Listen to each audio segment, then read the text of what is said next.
Hello. I'm Allison Priestman And I'm Tame.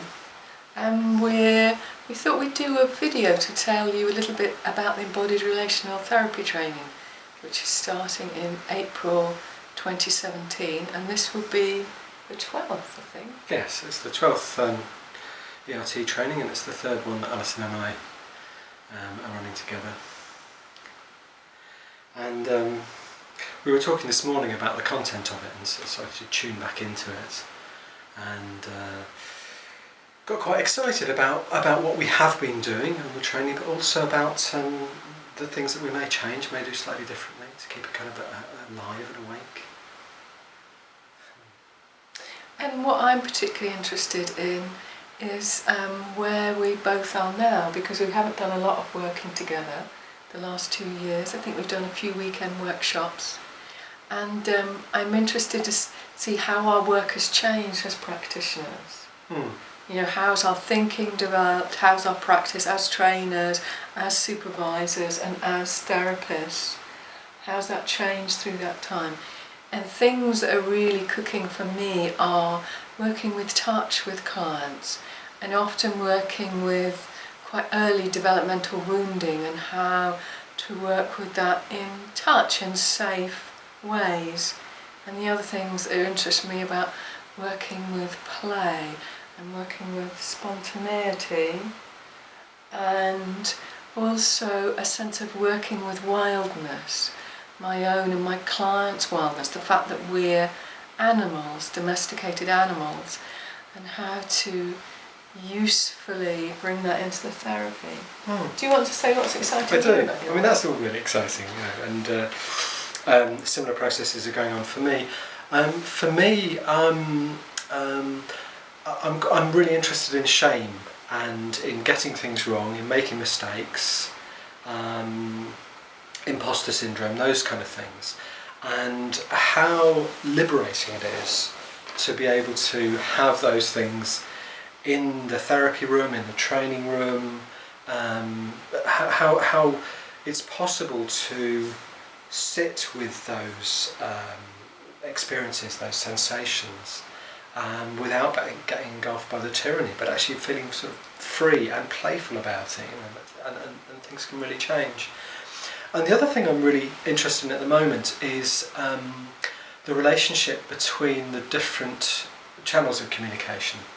So words are great, working with touch and body movement is great, but all the kind of invisible ways that I or other people might privilege one or the other in different situations, and trying to again, and certainly on the training, I'm really interested in getting more detailed about when are the ways that we say, well, we must use words, and when are the ways where we say, well, we must use body. You know. So I'm interested in exploring all that.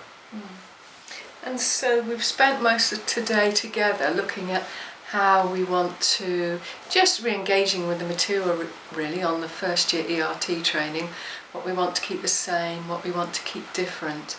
And I think as part of that process, what I've realised is we want to put energy into planning, and then Stephen, you said something about, well, we'll make a plan and then we'll throw away the plan, because there's something about being in the moment, the spontaneity, or even the wildness, to, well, what do we want to bring, and then how do we meet the needs of the individual people who are in the training group. You know, what is it that we're going to cook up together and explore together.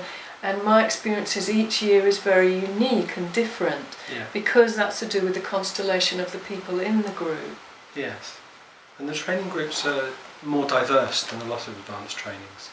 So a lot of people will be psychotherapists, they may be body psychotherapists or counsellors, but we also have physiotherapists, homeopaths, massage practitioners, yoga teachers, people involved in organisational politics, different kinds of traditions. And all of that enriches and informs the training, and all of that is kind of a rich brew that we're interested in finding out about. For us, it's not about imposing embodied relational therapy on you as a practitioner.